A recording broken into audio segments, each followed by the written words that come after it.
Hi everyone, welcome back to another video from Wake&Tech.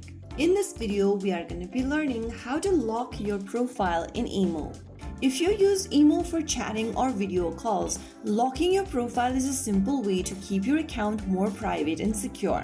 To get started, open up the email app on your phone or tablet and make sure you're logged into your account.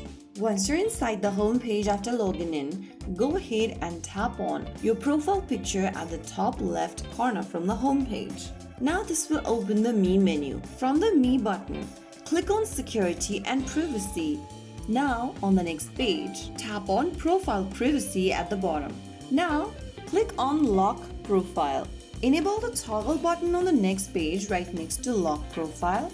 And your email profile is now logged and better protected from unwanted access. Now you can go ahead and return to the same settings anytime you want to change or disable it later. So that's it. Super simple. Locking your profile in email only takes a minute and adds an extra layer of privacy to your account.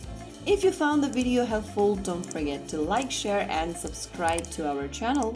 I will be back again in the next episode. Stay tuned and thanks for watching.